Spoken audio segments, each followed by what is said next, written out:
In this lesson, we are going to learn how to add custom sheet format properties. If you would like to work along with me, I have two files open. I have the wedge drawing open that you see in the screen and the wedge part file. And both of these can be located in the working files folder. Right mouse click in the drawing area and select Edit Sheet Format. I'll then zoom in on the title block. In the title block, we have many pieces of text. All of this text was placed in here by the note command. You'll also see that under material, there is no note in the material area of this title block. Now we could simply add another note for material, which means every time we insert a part into this template, we would need to go back to Edit Sheet Format and edit this material based on the parts material. However, we do have something called Smart Notes, which means if we add a Smart Note here, when we insert a part into this drawing template, if the part has a material assigned, this material area of the title block will populate automatically. So how do we add a Smart Note? We'll start with adding a standard note. Notice a leader appears.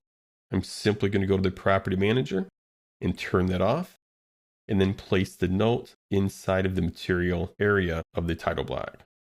Now, instead of typing anything, return to the Property Manager, and under Text Format, I will select Link to Property.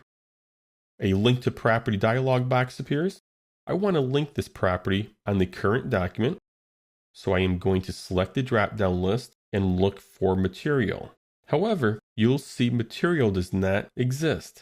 That's because the material property was not assigned back in the part environment for the wedge.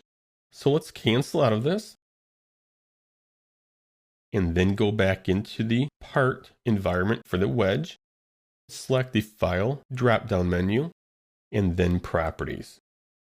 Under the Custom tab, I am going to go to the Property Name column and select Material. The type I want is text. Under the Value Text Expression column, I'll select Material and then OK. Now you do want to make sure you save this file with that new property assigned. I am going to return to the drawing of the wedge and notice that field is populated. You can add custom properties throughout this entire title block as needed. Now, if you want to save this sheet format to be used for other parts, you will simply go to the File drop-down menu, Save Sheet Format, and like we talked about in an earlier lesson, you normally do not want to save on top of the default SolidWorks names. So I am going to modify this name. I will put Infinite Skills, and we do want to remember this is a B landscape. Select Save.